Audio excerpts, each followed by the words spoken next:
Episode 18 ದುರಾಸೆಯ ಆರಂಭ. ರಿಯಾ ಮತ್ತೆ ಊರಿಗೆ ಬಂದ ನಂತರ ಒಂದು ವಿಚಿತ್ರ ಬದಲಾವಣೆಯನ್ನು ಗಮನಿಸಿದಳು. ಊರು ಈಗ ಹಸಿರು ಮರಗಳು, ಸ್ವಚ್ಛ ರಸ್ತೆಗಳು ಮತ್ತು ನೀರಿನ ಮಾರ್ಗಗಳಿಂದ ತುಂಬಿತ್ತು.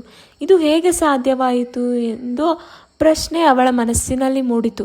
ಶಾಲೆಯಲ್ಲಿ ಕೆಲವರು ಆದಿಯನ್ನು ಕೇಳಲು ಪ್ರಾರಂಭಿಸಿದರು. ಈ ಎಲ್ಲ ಸಮಸ್ಯೆಗಳು ಹೇಗೆ ಸರಿಯಾಗುತ್ತಿವೆ ಎಂದು ಅವರು ಆಶ್ಚರ್ಯಪಟ್ಟರು. ಆದಿ ಮಾತ್ರ ಮೌನವಾಗಿ ನಗುತ್ತಿದ್ದನು. ಆದರೆ ಕೆಲವು ಮಕ್ಕಳಿಗೆ ಅನುಮಾನ ಶುರುವಾಯಿತು. ಒಂದು ದಿನ ಅವರು ಶಾಲೆ ಮುಗಿದ ನಂತರ ಆದಿಯನ್ನು ಹಿಂಬಾಲಿಸಲು ಪ್ರಾರಂಭಿಸಿದರು. ಆದಿ ಯಾರಿಗೂ ಗೊತ್ತಾಗದಂತೆ ಒಂದು ಮುರಿದ ಸ್ಟ್ರೀಟ್ ಲೈಟ್ ಸರಿಪಡಿಸಲು ತನ್ನ ಮಾಯಾ ಚಾಕ್ ಬಳಸಿದನು. ಆ ಕ್ಷಣದಲ್ಲಿ ಒಂದು ಹುಡುಗ ಆ ಚಾಕ್ ಹೊಳೆಯುವುದನ್ನು ನೋಡಿಬಿಟ್ಟನು. ಅವನ ಮನಸ್ಸಿನಲ್ಲಿ ತಕ್ಷಣ ಈ ದುರಾಸೆಯ ಆಲೋಚನೆ ಮೂಡಿತು. ಈ ಚಾಕ್ ನನ್ನ ಬಳಿ ಇದ್ದರೆ ನಾನು ಏನು ಬೇಕಾದರೂ ಮಾಡಬಹುದು ಎಂದು ಅವನು ಯೋಚಿಸಿದನು.